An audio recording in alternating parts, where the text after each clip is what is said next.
What were you feeling as you were seeing the mob that close to you? Well, first, I was in disbelief because I couldn't believe that a mob that size could breach the United States Capitol. And then my other emotion was one of sadness and one of anger. This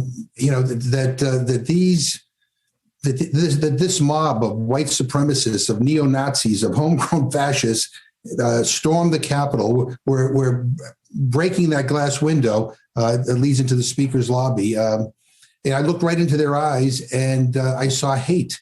And I knew that these weren't protesters, that these people weren't here to make a political point, that they weren't here to hand me a leaflet. They were here to kill us.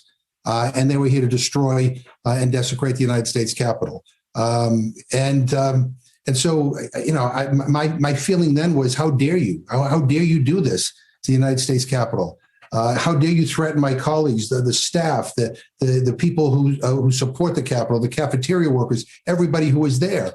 And I'm still angry, to be honest with you. And I'm angry at them. I'm angry at Donald Trump for inciting this mob to attack the Capitol. And I'm angry at some of my colleagues who gave oxygen to Donald Trump's big lie, that created a culture that resulted in this terrible insurrection, that took place on January 6th. When I hear your anger, which is so perfectly understandable, I'm sure that is a very common feeling in the House. And yet when I see the House managers on the Senate floor, they are handling this so professionally under these circumstances. They must have found a place to put their anger before going out there.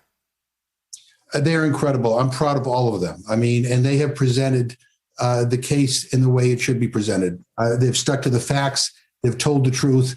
And quite frankly, the facts are irrefutable. Donald Trump incited this mob to attack the Capitol, to threaten the lives of all those who were there, including his vice president. And the other fact is that he did nothing when the attack began. I mean, he basically sat and watched as they ushered his vice president out to safety. I mean, he basically turned his back at a moment when his vice president could have been murdered.